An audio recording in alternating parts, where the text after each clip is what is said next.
YouTube, what the crap's going on? HeirofCarthage here, back in Total War Rome 2, and this is going to be a Rome versus Boii battle, and it's against Imperator Romanum, I believe is his name. And I see him commenting on my channel, and I want to say, I don't remember if I've run into him before or not. I think I have. I've played hundreds of games on Total War Rome 2 now, and I'm starting to get to where I'm kind of forgetful. So he and I decided to do probably a more competitive looking matchup here. So the Boii are a huge sword spam faction. Rome's a huge sword spam faction. And I wanted to try something a little different with Rome, just a curiosity. These Vigiles are very cheap, so I was going to attempt to use them as a meat shield. Now the risk with that is that they're very weak and easy to kill by basically anything. And the sword followers of the Boii are excellent units, and they will grind out a fight against Roman legionaries fairly straightforward fashion. Now, the better Roman legionaries, like veteran legionaries or evocati or armored, all that stuff, they will definitely grind out a sword follower, but it's a pretty cost-effective engagement for the sword followers. And I've also brought a couple of units of Saki Equites Extraordinari, and I'm hoping to hit him, like, kind of interrupt his charge while he's not braced and get a bunch of kills. It's very easy to do with those units if you do it right. That's the thing, though, is can I do it right? And I'm also going to have to deal with his heavy horse. That's just something that Rome is going to have a difficult time dealing with the Boii. Their heavy horse is very good for the price. So all in all, I kind of think that the Boii have a nice edge over Rome in most respects. I would think just the sword followers are pretty cheap and get you a great bang for your buck. The biggest thing you can run into as a barbarian faction, though, is just having your charges interrupted by the Romans and then getting ground out in long-term combat. Also, the Romans can bring elephants, which can also be a potential death blow for barbarian factions. And to be honest, bringing elephants in this battle may not have been a bad plan. Just bring more cheap legionary cav and some other cheap units to pin down the Boii and then just try and stomp through with elephants. My opponent did not bring any skirmishers, so definitely could have been a viable solution. So I'm going to let him waste some charges with his Celtic warriors here. And just let them charge in. And again, so I kind of threatened him with my cavalry here. I probably should have charged because he wasn't in a good position to countercharge. So I really should have hit him there. But I decided to pull out of that because I was worried about getting overcommitted. And in the center, of course, my Vigile is just holding up the enemy. I throw a few javelins at the Celtic warriors. I should have already charged into combat, though. But he's moving up his guys, too. He's going to want to throw javelins at my Romans if I get into this fight too early. So that could also potentially work good for him. He's going to put some Levy Freeman into my Vigiles here.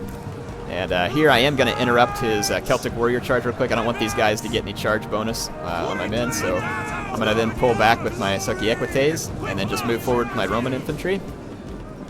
I've gotten a decent stop on his charge here, so that was good. I managed to get into his Celtic warriors without being countercharged. Here I managed to get in without really getting countercharged, and here I believe I'm also going to manage to get in without getting countercharged. I'm also going to throw in one more Equite charge, so I'm going to get some more nice kills on the side of these Axe warriors, and then my infantry gets in without being countercharged. So I mean, so far in the battle it's going okay for me. Over here I should already be into this combat with my men, and I also left my men in formation attack, which I kind of think was a mistake. So anyway, I've got his heavy horse kind of pinned down at the moment, which is good. Part of me thinks I should have just gone ahead and pulled this Equite through while his guys were busy. I do not, though. I leave it there to just, again, I want to be able to slow his heavy horse from getting around my flank, because I feel like in a grind-out fight, I feel like this flank's going okay for me, and then if I can just hold over here, I'll eventually get to him. Here I'm able to stop his Oathsworn with another Saki Equite charge. These guys already have 40-some-odd kills. Not bad, for just a few losses, too. And we've disrupted enemy charges, and this is going to allow my veteran legionary to get into his Oathsworn without being charged, which means that it will win that fight. So far over here, I've done a good job at stopping his charges. However, Axe Warriors in a grind-out fight are actually pretty cost-effective, which is why he's brought them, I'm sure. Sword Followers are also very effective in a grind-out fight, and I just have legionary cohorts here in the center. And again, more Sword Followers here. It's going to take my men a very long time to grind out Sword Followers. They are good units. So at this point, I'm kind of in a straight-up sword fight with the Boii, which is, it's kind of okay. I managed to catch his heavy horse up here, and I'm going to pin him between veteran legionaries and a Saki Equite. So that'll go fine for me. The Saki Equite did a good job here, but then it just got hit with a bunch of javelins from this Levy Freeman that just busted through, so that's also bad for me. But again, this fight against the Oathsworn is going very well for my men, and that's a very good move on my part. Here, I break through right here in the center, And I have this fight held down, and I have his Oathsworn held down, and at this point, honestly, the right thing to do, I think, would have been to take these Romans out of formation attack and charge the rear of this, because I could have destroyed these 2 sword followers and then freed up 2 more infantry units. But I want to say that I end up going over here for this blob instead, and we'll see how that works out for me. I can't tell what I'm doing at the moment, honestly, I can't remember. And I am losing a legionary cohort, so this is bad as well, so my men are going to be outnumbered over here very quickly. So for everything good I've done so far in this battle, I've also made mistakes, and my opponent's about to capitalize on one right here with a rear charge from his heavy horse, so this legionary cohort's going to go down without doing hardly any damage, so that's very bad. So at this point, my opponent's starting to gain an advantage on me, and it's a pretty big one. I do have his Oathsworn dealt with, and I do have his heavy horse dealt with over here. My opponent breaks through with some sword followers here. I'm going to quickly charge him with my general just to get a few kills and disrupt them so that they can't get a nice rear charge, and try and finish off his heavy horse. I'm going to get a nice rear charge into his Oathsworn here with my Soki Equites, and it's going to kill a considerable number of them. At least it should. He's going to chase me off with his Levy Freeman, and actually didn't. Only killed a few of his men, so those Oathsworn took that charge like a beast. Wow. And anyway, so over here, my Vigiles again just acting kind of as a deterrent, speed bump kind of unit.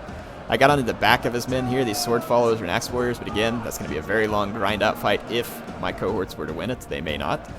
And then I've got this unit free, which I need to be activating into combat right away too. And again, a lot of my men stayed in formation attack, which I really do think is hurting me now because my men could potentially be getting kills faster out of formation attack.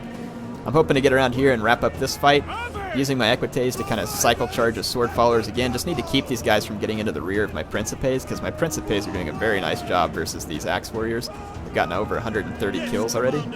So I'm going to have to sacrifice my general to hold his heavy horse. Not what I want, but it's going to have to be.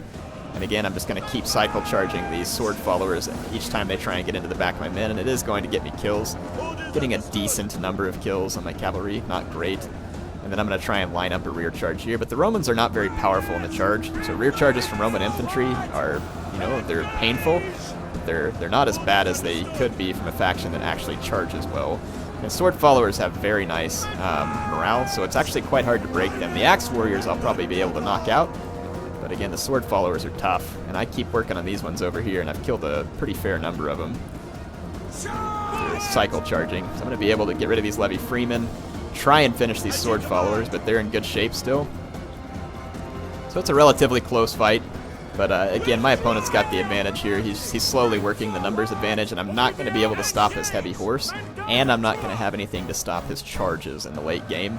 And because of both of those reasons, it's going to be game over. So when it comes to just sheer power left on the battlefield, my men pretty much have it, but it's just not going to work out because his guys will get the charges and the cavalry support that they need. So look at these sword followers fighting down to 32 men against the Roman legionaries, still haven't routed.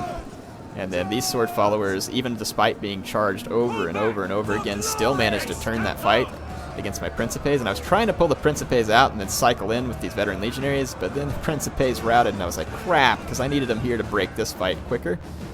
So that was not good. These Oathsworn held on way longer than I wanted them to, and he pops a headhunt at the last second that kind of helps keep them in the fight even longer, which is irritating because that's what he needs. It's not what I need. And then I just start losing too many men. These legionary cohorts, some of them doing nice, some of them not so much. This veteran legionary got wrapped up. His general has tanked out a lot of very cost-quality kills there. And again, see this fight here, his sword followers were wavering and then they stabilized. These guys have very high morale. It's just as high as the Roman legionaries. So it makes them a very formidable unit. 82 armor too on the sword followers, that's very good. So sword followers are a very cost-effective unit. And then the heavy horse combined with that is also a nice factor. So Imperator Romanum's going to take this one, so it's a good idea I think I had with my army. Didn't perfectly execute it though. Should have kept a closer eye on his heavy horse and used my cavalry better. That once I had this Equite free, I could have come over and done a lot of morale damage early in the fight, and that may have drew his heavy horse over here to follow as well. Maybe not. He may have continued to try and wrap up. But getting enough men over here free and having a little bit of cavalry left for the late game would have potentially thrown this to my favor, just because the Romans really have a lot of grind-out power. And you can see my veteran legionaries are still in the fight. Again, though, this Oathsworn really tanked out. A lot of quality kills here. 138 kills for only 22 bosses is fantastic. especially against Roman infantry. So his Oathsworn here, very cost effective. I did neutralize one, I did not neutralize this one. So it'll be a relatively close fight in the end. So Romans, of course, are always going to put up a nice fight. But I just don't have the tools to finish this one, so I'm just going to have to charge in and let my men finish duking it out. And I'll get a few more kills on my men, but not a lot. Sword followers and all these guys are getting their charges, so it's going to really destroy my men. Two bronze chevrons, though, up to 64 attack on the Roman veteran legionaries, so obviously these guys are pretty strong. So able to grind out that heavy horse a little bit, and I'll grind up a few of these axe warriors. But axe warriors have a lot of armor piercing value, and the longer the fight goes on, the more valuable those axe warriors are going to be, because they're just slowly getting all that armor piercing damage. So that's why it's good to bring them. You don't want them to get charged, but if you can kind of get them in a long grind out fight, they'll grind out some nice quality kills. Obviously a couple of them got wrapped up pretty hard in the wrong situation, but if you look at these two, that's pretty great considering what they were fighting against. And again, it's because they most likely got into that scenario where they could really get that grind out time. So when I look back on it here, may have been a little better for me to bring just a fewer Hastati rather than the Vigiles. I mean, this is a good idea because they're cheap. The problem is they didn't really kill many of his Celtic warriors, and I could have actually not quite killed his Celtic warriors, but it would have been a very close fight between the Hastati and the Celtic warriors. So I think that would have been a better matchup for me to take a look at. But one way or the other, hope you all enjoyed this. Heir of Carthage, signing off for now. I will see you soon.